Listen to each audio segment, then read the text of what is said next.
First house in Otego on April 19th, 1994. I am speaking to Mrs. Alice Leonard. I am Cassie Miller. Thank you. Thank you, Mrs. Leonard, for taking part in our World War II local history project. When the war broke out, were you a student or were you out of school? I was a student. Okay.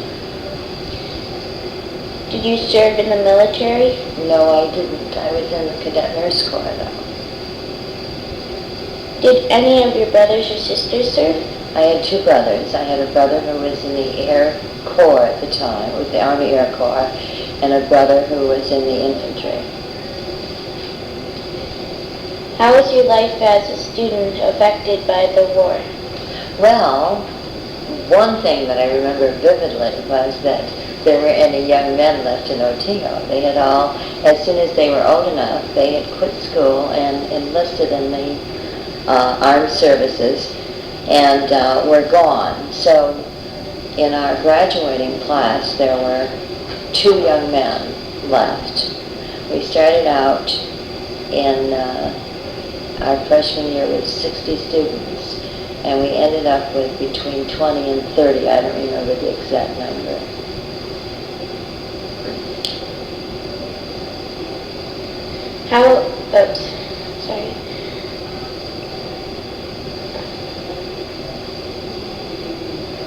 What way were you aware of shortages? I think that probably because I lived on a farm, I wasn't as aware as I would have been if I lived in a city, because we could raise our own food. We had our own meat, that my father raised. I think probably the things that affected us would have been the gas. Gas was rationed. The sugar and other staples like that. You had so many, or so much, depending on how many people were in the family. So if you had 4 people in the family, you got more coupons than if there were only 2. And of course, my family was rather large, so somehow, Mother made do. And I think they would make maple syrup and they would use that for sweetening if they didn't have sugar, that kind of thing. So they supplemented, what they had or what they couldn't get. But as I said, we had lots of food because I lived on the farm. Did many of your classmates enlist? Yes, they did. As I said before, there were only 2 boys left in our graduating class. In fact, the boy that I married enlisted and didn't complete school. So he was in the Marine Corps when I was in college. Did some of your teachers leave for the service? Yes, they did. Our gym teacher, Mr. Ferris, left. Our science teacher, Mr. Sears, left. Our math teacher, Mr. Secor. Trying to think if there was anyone else. But they, left soon after our involvement in the war.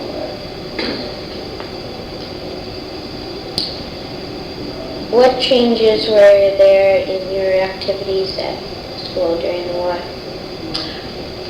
Well, we didn't have any competition in sports with other schools because there was no gas for transportation.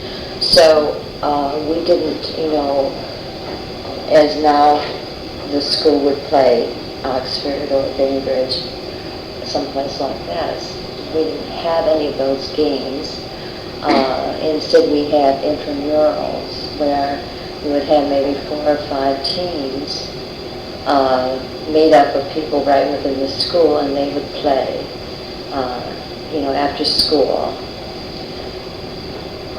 We didn't have a junior and senior prom because of no gas, no one could get back and forth. So there were those things that were gone, our dances and our sports, our ball games. We, in good weather, could walk from, I lived on Flax Island, which is about 3 miles out of town, but we could walk in or ride bicycles and that kind of thing. If we wanted to go to a movie, we would go by bus. There were a lot of buses that went between Binghamton and Albany then, so we could take a bus to Oneonta and then take a bus home after the movie was over. Or we could take the bus to Sydney and roller skate, and then we would ride home on the scintilla bus that brought the scintilla workers home. So we managed to do things, but not as you would today in the family car.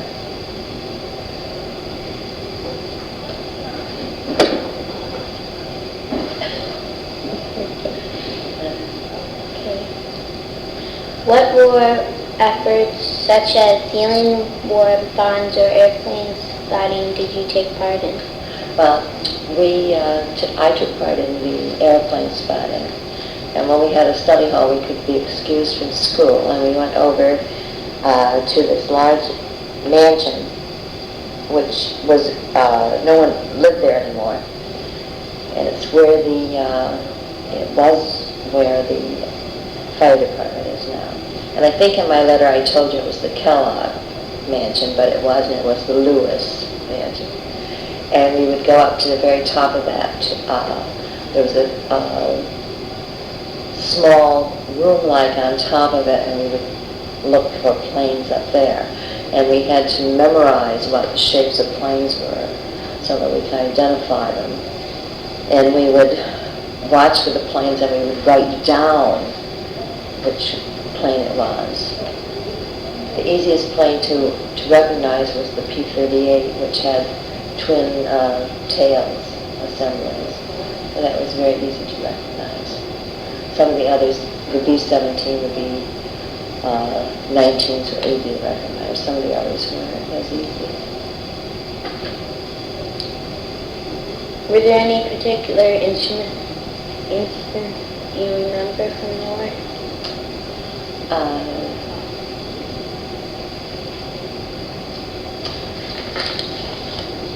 I guess we followed the war in the Pacific very closely, as well as the war in North Africa and Europe. You knew where maybe the people that you loved were stationed, or you had an idea of where they were stationed. For example, my brother David, who was next to me in age, was with the Air Force in Italy, and we knew that he was in Italy. We didn't know about the missions he was flying. In 6 months' time, he flew 51 missions over Europe, and he left in March of 44, and he returned home in the fall that year, which was, a lot of missions for that period of time. My brother Glenn was with Patton on his march through Europe. We didn't know that until after, so we followed the paper very closely, what was going on. I remember when one of the young men who went to school with us was killed. I remember vividly his funeral here, or memorial service here in Otego. So I remember, I think one of the things that made a big impression on me was President Roosevelt's death before the end of the war. Do you have any special heroes in the war? Yes, I do. President Roosevelt is one of my heroes. I also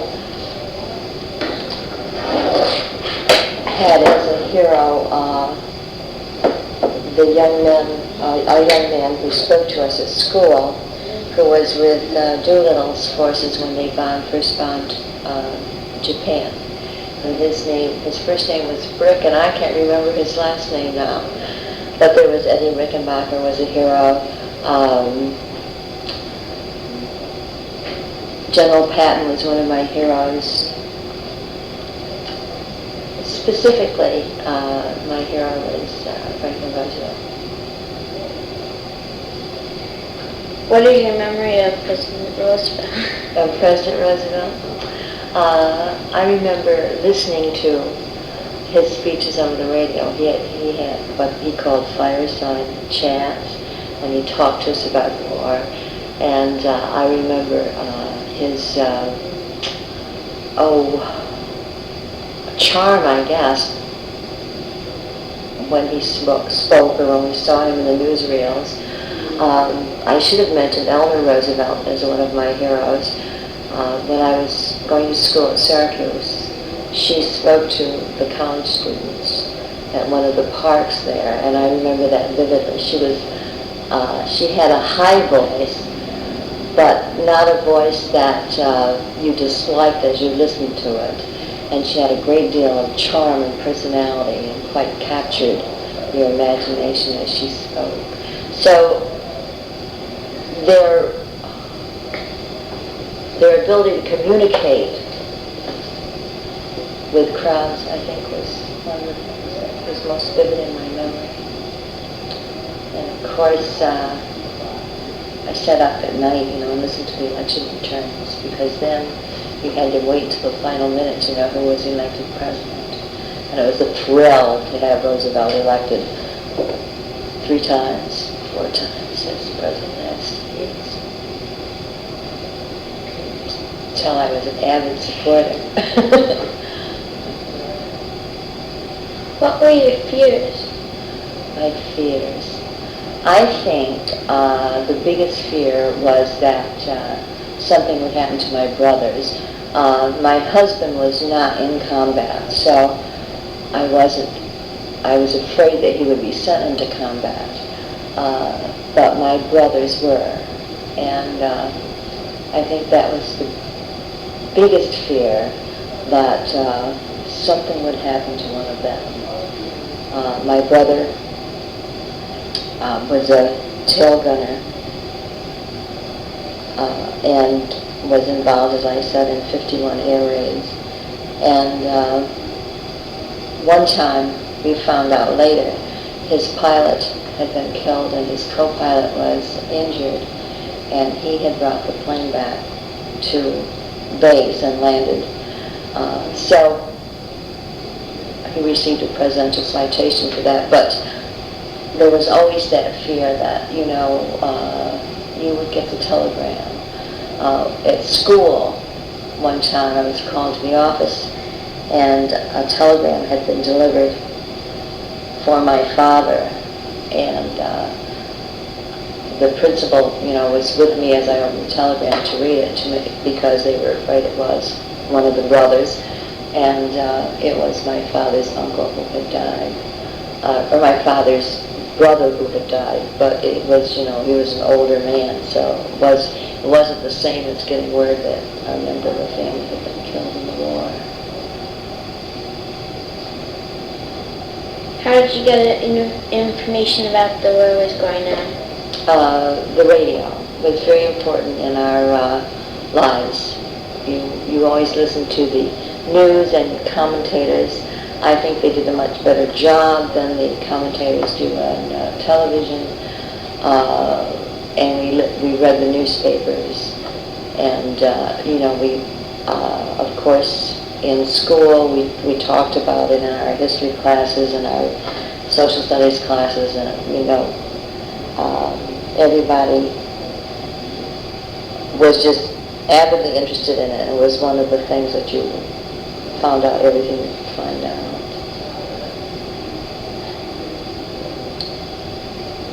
What are some of the songs, books, sayings you remember from war years? Oh, songs.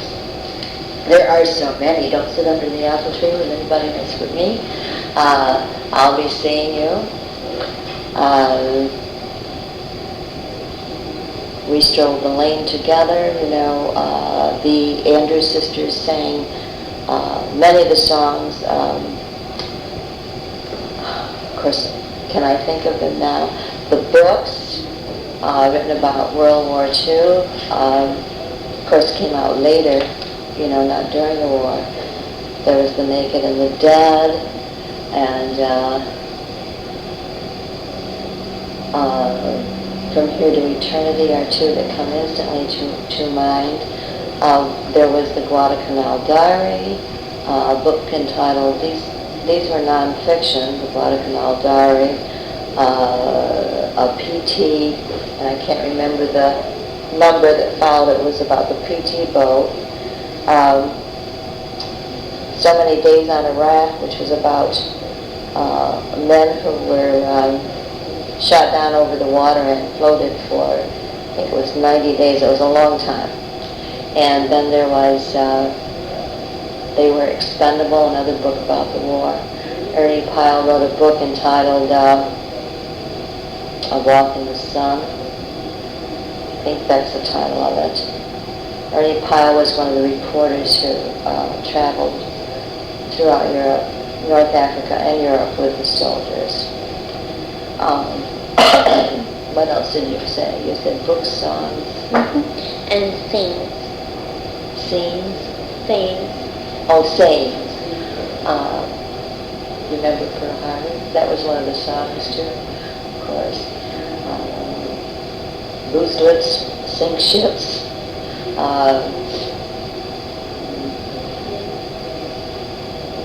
When I was in school in Syracuse, there were a lot of young men who were in the service there, going to school, engineer school and med school and things like that.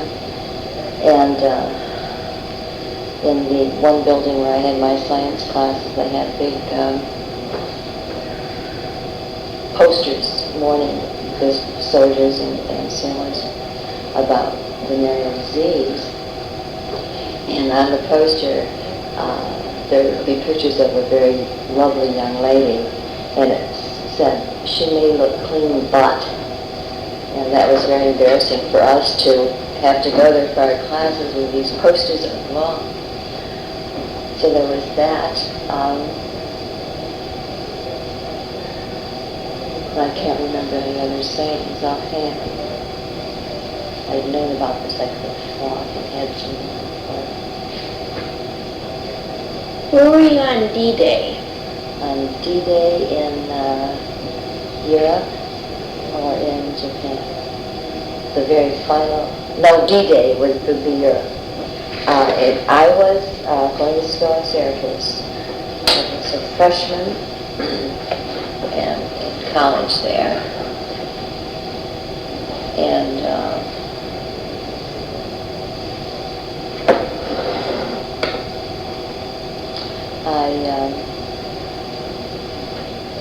I can't remember what classes, I was going to at the time.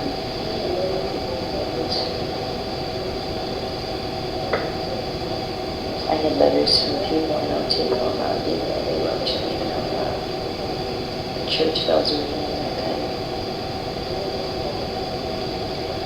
Where were you when the war ended? Right. When the war ended in Europe, I was in college, going to classes, and when the war ended in Japan, I was sick in the hospital in Syracuse. Everybody else was out celebrating and I was in the hospital. Didn't think that was very fair. So both times I was at school in Syracuse. Okay. You sort of caught me that you might have lived in Syracuse and not Otego during the war? No, I graduated from high school in Otego in 1944. In January of 1944 I graduated, and I went to college in Syracuse the following week after I completed high school. So I was in Syracuse through the rest of most of 1944 and 1945.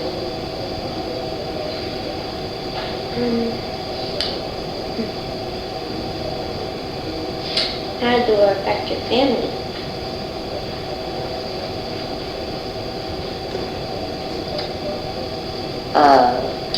Mostly in that my brothers were gone, and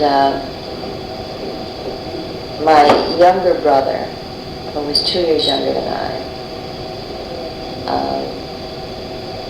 and so he was short like I am, and they're very small, and he was the only brother left on the farm to help my father, with the haying and the cows and everything else. And one time when my father cut his knee rather badly and had to be in bed, he wasn't able to work, then my brother and I helped my uncle do the haying, and that was something I would have been doing if my brothers had been home. They would have been doing it. And I think I was 16 that year, so my brother was 14, so we were little kids trying to get the hay in with my uncle. We got it in, but it was hard work. I think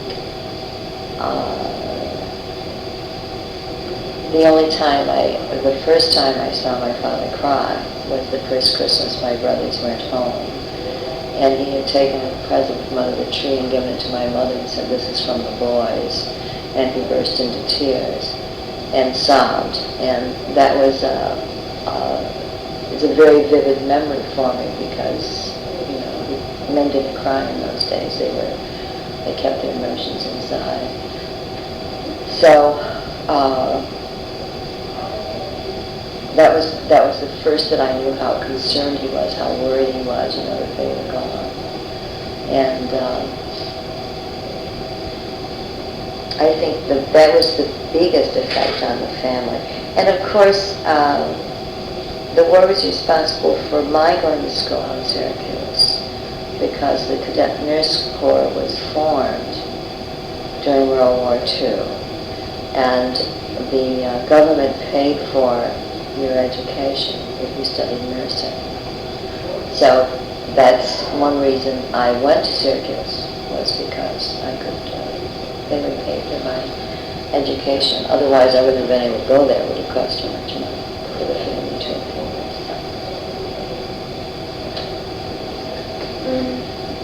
Why do you think it is important to preserve the stories of those who lived during World War II years?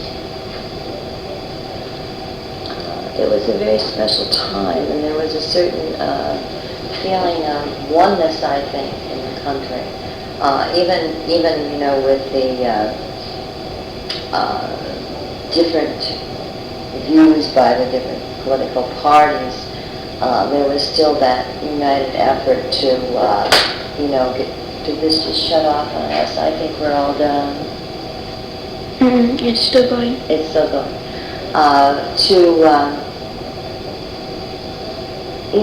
Win the war, to support the boys in service, to get it done. And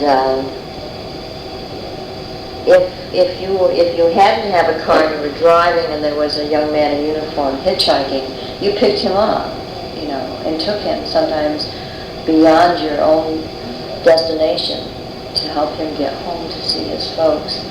On the buses, people stood, or on the trains, you're all jammed in together. There was just that camaraderie that existed that you don't find now. And I don't know that we'll ever find it because people are afraid of hitchhikers. They're afraid, of strangers, and it's too bad. So it's important to know about that camaraderie. It's important to know our history anyway, to just know, what it was like.